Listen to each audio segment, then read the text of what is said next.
Hello YouTube! So today we are going to be talking about my experience on ADHD medicine. My name is Aneva and I have been diagnosed with autism as an adult, but I've also had ADHD and was diagnosed long before then. And I'm going to go on and start. So I'm going to start off with my backstory. I was a very hyperactive child. I've definitely mellowed out a lot now. When I was a kid, I had a hard time waking up in the morning, keeping my room clean, consistency, focus. As soon as I got up and got out of bed, I would sit on the floor, I would open my closet door, and I would stare at the wall of my closet for 15 to 20 minutes, almost every morning. Just little stuff like that. And then I would constantly lose things. I felt like there was a lot of overlap between the dyscalculia and the autism and the ADHD, so I had to be very careful when specifying each one. I got to 7th grade, and I was having a hard time sitting still in class. I couldn't sit still in church. I started taking medicine in 7th grade after I was diagnosed. Essentially, for the first time in my life, I felt like I could actually hear what people were saying. When people said things to me, the information actually stuck.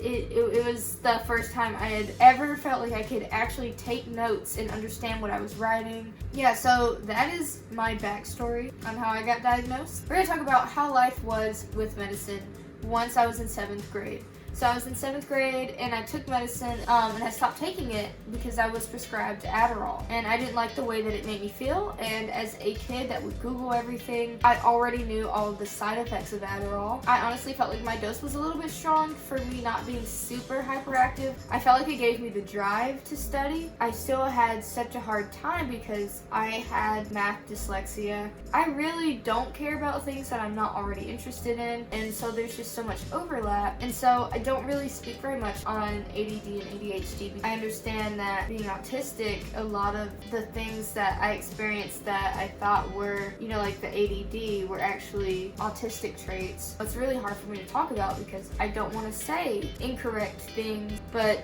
my thing with the medicine is I'm very careful about medicines I take, and so I was always weary about side effects, and so I'm not bashing anyone who chooses not to take it or does take it, because I'm one of those people who just goes in between both. I feel like most of the time I'm like, oh, I can handle this, I don't need this, I don't need any help.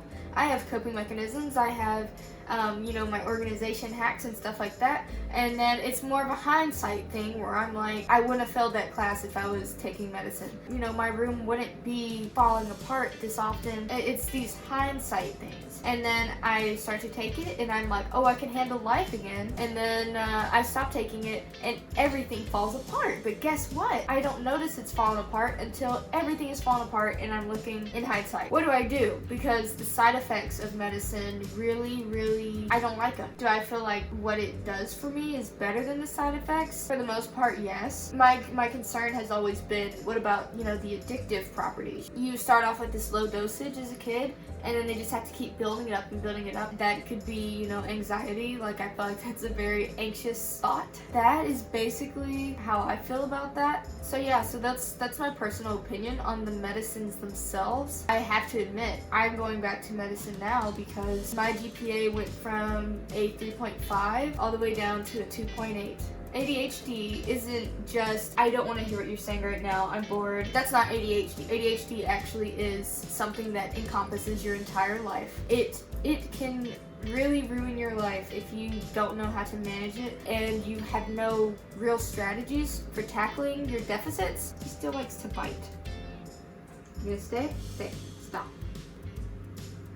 That's kind of my personal opinion on medicine. As far as college and stuff, I'm going to be on medicine. It's going to get harder. It's really funny because people that are neurotypical will take, medicine that is for people that have lower or abnormal levels of dopamine in their brain. And so they take it and they're like, oh, I've got these superpowers. But when you have ADHD, it doesn't give you superpowers. Now you're just normal. Your dopamine levels are now on the same functioning level as someone who doesn't have ADHD. I mean, yeah, I feel like I have a superpower in the sense that I have been at a deficit my entire life and now I can finally function. But if you have ADHD, I completely understand, the issues with school. I hope that this video was helpful. I hope that it was what you guys were looking for. I know I kind of got off topic, but I've wanted to sort of talk about this for a little bit of a while. So yeah, if you guys have any more video suggestions, just let me know in the comments, and I will see you guys in the next video. Thank you guys so much for watching, and bye.